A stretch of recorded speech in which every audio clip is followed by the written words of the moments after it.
initial. What was the question? What did I ask you? Oh, the favorite thing. Yeah, that same song. I think "Fighting Myself" is. By the way, a piece of like a exclusive alpha about that song. That one actually has rapping on it, so it's a little different from Lost. A little bounce to it.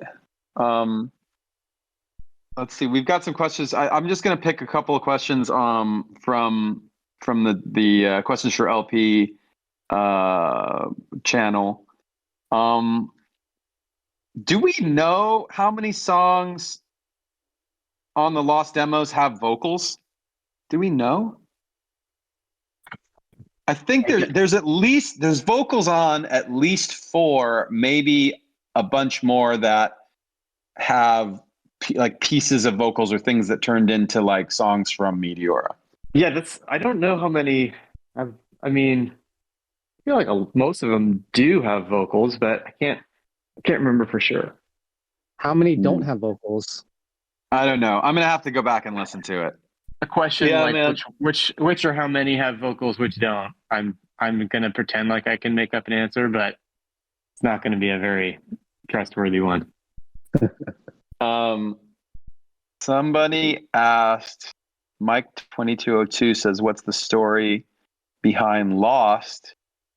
Well, the story behind the song is that, I mean, basically, like, we just started looking for things for this Meteora box set, and we found it, and I kind of forgot how finished it was. Like, I remembered that the song existed. I just didn't realize we got all the way to, like, it was a mixed, finished song. Right. Yeah, I think that was, I knew that there was, I knew that this song existed as well, but I didn't realize until we kind of got back into it that we had taken it all the way through the process in the studio, and that it literally was kind of like in the running and just didn't necessarily fit perfectly in the album. It was just a little bit outside of, I guess, the margin for what we wanted to make the album. But I had no idea either that it went through the entire process with everything else. Yeah. And I think I feel like we had a song or two that had the same type of feel, or at least at that time we thought it felt similarly enough. So as far as us wanting to represent a spectrum of different vibes and energy, like that bucket was filled at that moment. So we just voted on whatever that other song was. Mm-hmm. I like vaguely remember also that after Hybrid Theory, we had a couple different things that had popped up that needed potentially like an extra track or something that was previously unreleased. Like there was a like a specialty album maybe for Japan, for that market, that had, and with that also we did My December for like a K-Rock release and all this stuff. And I remember I was thinking a little bit at Meteora, like even if this song or a couple songs, even if we don't put them on this album, there's always going to be spots where it's going to be awesome to have them and use them. And then I just think that we never used it. Like we just kind of pressed forward and it never circled back to that. Mm. The Donut King, if they said that they saw an interview where we mentioned that Lost wasn't on Meteora. The song Lost didn't make Meteora because it was too similar to Numb. Oh. Do you think it's similar, or do you think, how would you describe it? Sorry, I cut out for a sec. Yeah. Can you hear me? Do you think it's similar? I could see why we would say that at the moment, because I think if you look at all the elements of what we were trying to do, and I think we, like, part of it was like there were some things that we wanted to prove at the time as far as versatility and the type of music and the variety of music that we wanted to be known that we could make.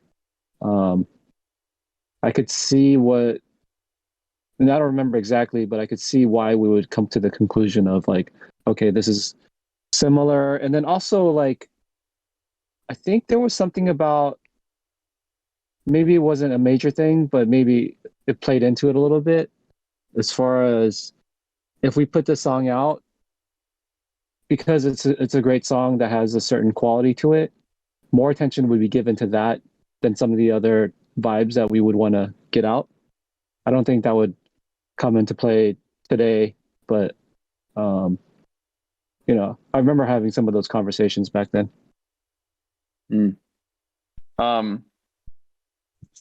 I guess somebody said they thought that there was a demo called Take Away My Pride, and they're wondering if Lost is if that was an early version of Take Away My Pride. I have no idea. I feel like Take Away My Pride might have been a song title that the fans came up with. So if we didn't name it that, then I don't know what that is. Do you guys have any idea? Does that ring a bell for you guys? Not for me, I guess no. I mean, are those lyrics even in that song? I don't recall. I don't think they are. Yeah, it must be something else. Take Away My Pride.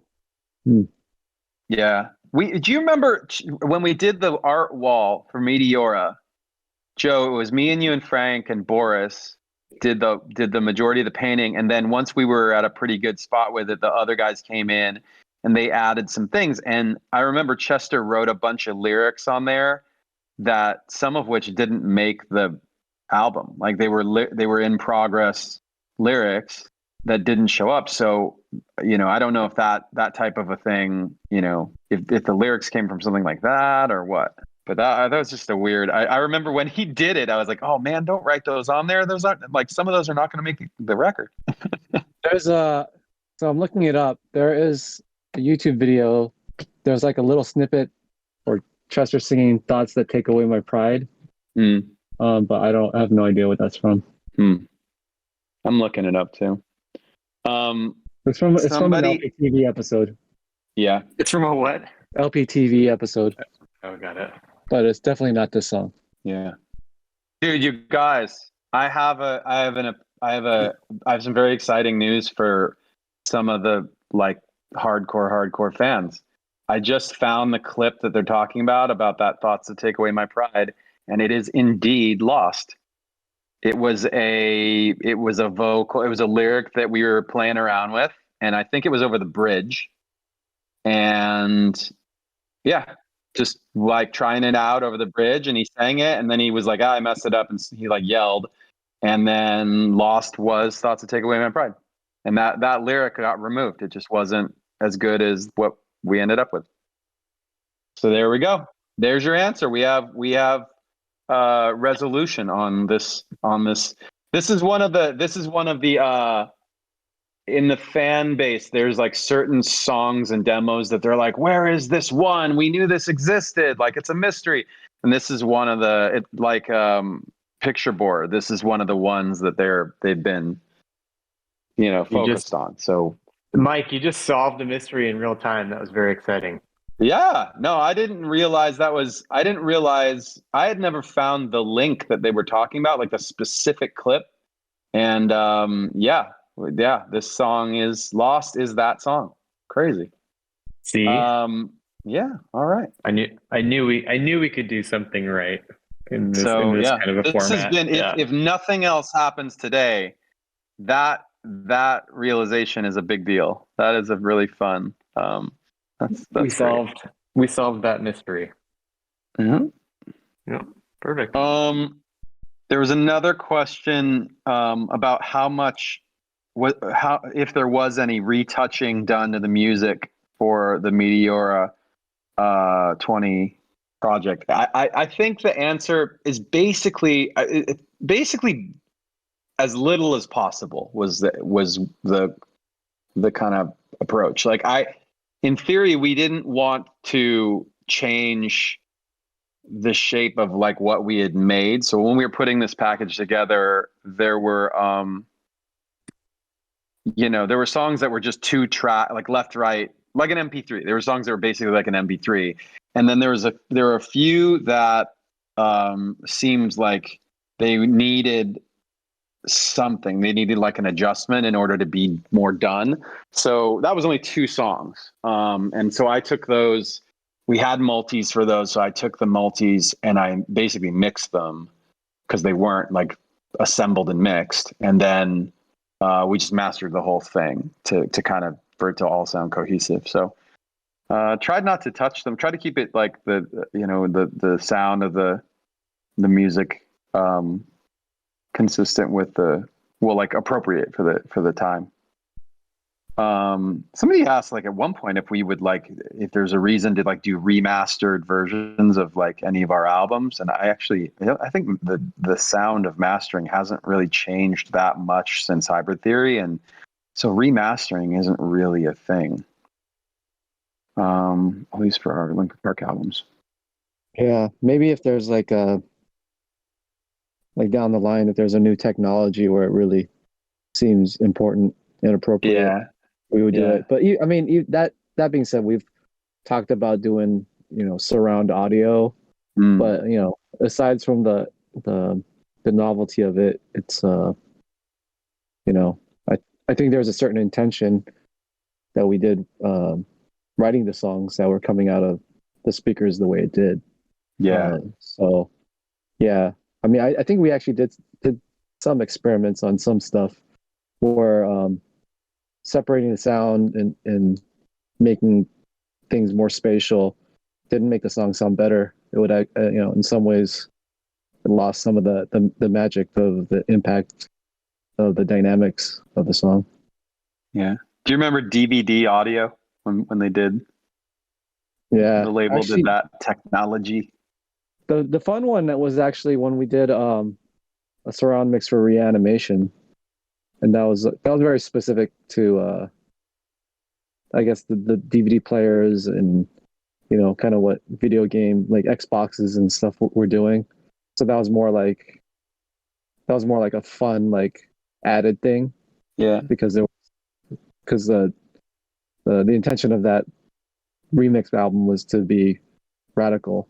So there was a lot of fun stuff on that. But if anybody in the chat who's listening wants to check that out, Joe's talking about they called it at the time a DVD audio release. So you can find it's in the format of a DVD. Like you have to play it on a 5.1, or I think at the time it would have been 5.1, not like 7.1 or whatever. Was it called like Super DVD or something like that? Or I thought it was called DVD audio. Yeah, I think you're right. Well, okay, so I'm sure the chat will figure it out. Like, go look for if you want to check that out, you can probably find a used one somewhere on eBay or something. Somebody asked what made us pick the cover of Meteora, pick that particular photo. I don't know. I just there's something about it's intuitive for me, like the image of Boris, the image of Boris and the spray can in front of the wall. It just was a. Yeah, I think I just remember, we had done that big art day or two with the wall, and then there was just random stuff being captured all throughout the process. And I think the whole idea of that was to create, art, and also potentially get obviously an album cover and whatever else out of it that we could. And then just seeing a handful of the different, there's so many different images and ideas that came out of it. But I think we all gravitated towards that particular image pretty quickly. And then the process of just kind of really narrowing in on which one would actually, eventually be the cover. What was the inspiration for the name Meteora? That's a question for you guys. What do you remember Meteora? How do you remember us arriving at the name Meteora for the album? I remember being on tour. I believe we're in Europe and seeing a travel magazine. And there was this really cool island in Greece, if I'm not mistaken. I think it was Greece. Could have been Italy. But no, I think it's Greece. It's Greece. Yeah, there's this like really cool. It's just very picturesque. It was big monastery on the island that So you basically see a rock with a really cool building on it. And I think there was just something really cool and mysterious about it that lent itself to a story. And the name of the island was Meteora. So without knowing anything about it, it just led to a curiosity about the place. And I think at that time we're just always hungry for new concepts and different inspirations. So that was just it automatically became a candidate for having, whether it be an album title or a song title or something. That was just something that we bookmarked from that moment on. Mm-hmm. I remember. Yeah, that's how I remember it that way too. I remember in that time period for me that I just felt like, and maybe we never even got much better, but I felt like we were so bad at naming things. Like our process to name things was just like somebody tries to be serious and then everybody just throws in jokes for a long time. And then we just end up giving up and having to come back to it like the next day. And then that process repeats for forever. That in the process of trying to name that album, I remember Meteora as being kind of like the first idea that came in that was kind of like, oh, okay, that seems like it has potential and is cool and doesn't already like, it's got its own clean slate, doesn't push any buttons yet in my head. It's got its own clean slate to be whatever it is. And at the same time, like it doesn't have anything else competing against it because all the other ideas or names were just us trying to make each other laugh and be ridiculous. Right. so it almost won as like a candidate that runs unopposed. Yeah, we could never, I think that was the low point in terms of us naming things. Right. Like in terms of our process of naming things, like we were so, every time we got on the subject of naming anything, it took us, how long do you think we'd stay serious? Less than a minute. It was like literally like two serious suggestions. Oh, what about this thing? And then somebody be like, oh, that's interesting. What about this thing? And then it'd be like jokes. All it would take was for somebody to try to say something that was real and for somebody else to just give it a, I don't really like it, or a, nah. And then then we were done. It was straight up to like, what if it was shake ya patootie? Like just, and we're okay. This is the end of any potential productivity here. Like we're now just throwing out ridiculous. Yeah, we're tired. We'd make fun of. Well, yeah, and then somebody would suggest something like earnestly, and we would immediately make a joke version of whatever they suggested. Right. And I think we realized during that period of time, like that was a bad habit to get into. It was like, it was a bit like, it was a little insulting, like a little bit like rude to the other person. And it's like kind of the start of a bad culture. I know that we like intentionally tried to get away from doing that, but we still did it. I think Chester was the ringleader in as far as taking it to a bad place. Oh, really? Yeah. I think it was you. I think it was you, buddy. I think you and Chester went back and forth. I would take it there, but Chester would keep it there. 100%. That's true. Yeah, that's 100% true. Yeah.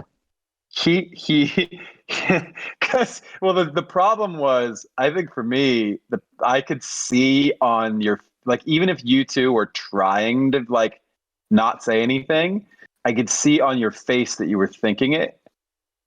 And so immediately it devolved, because it was like, even though you weren't saying anything off topic or whatever, I knew it was about to go there, or that you wanted to take it there. And so it's just like, oh, forget it. We can't name anything. Joe, there's this. Do you guys remember the LPU album, Cookies? Of course. Do you remember the fan backlash from that, putting that out? I knew there was going to be backlash because there is for anything, especially if it's going to be a little bit different. But that obviously was very different, and I don't think I realized at the time how there was an expectation of the LPU CD being a particular thing, and when that wasn't met, I feel like a lot of people misunderstood that as us like giving them a little bit of a middle finger, when in reality, I of humor very often. And then in some ways, for some people, that was such a backfire. Like it was such a miss. I remembered people posted on the message board or whatever of LPU. They said, "This album is a slap in the face." It's a slap in the face for the fan base. I was just like, you guys are taking this way too seriously. Slap in the fan face. Slap in the fan face. Yeah, I remember doing the like when we were on tour. I remember doing the album art for that insane like Cover. rainbow cover art Uh-huh. with all you guys, but like in particular, Chester obviously he kept coming over and being like, "Oh, do this, like do this," and I'd like take a picture of his face, and like put it on I remember taking the picture of his face in like some airport somewhere and putting it on the cover. Yeah. I remember we were flying somewhere. Me and you were flying, sitting next to each other, and I just kept telling you like ridiculous things that I wanted to see you try to make in that. Was it Illustrator? I can't remember what Yeah, it was program you were Illustrator. using. But it would just be, I was just like, all right, you're like, okay, what do I do next? And, I want to see like an elephant. And then it'd be like, and give him a broadsword. Okay, Right. let's do like an Arizona style cactus and like just like random whatever came into my head. And then we would just laugh whenever you'd create like a little cartoon version of it. Yeah. I'm looking at the I don't, cover right now. It's so dumb. I think people also don't realize probably how fast and good you are at that. Where I was telling you, like, make one of those characters, and in like 2 minutes, there'd already be a pretty done version of it. And so we just did that for 20 minutes, and you had like,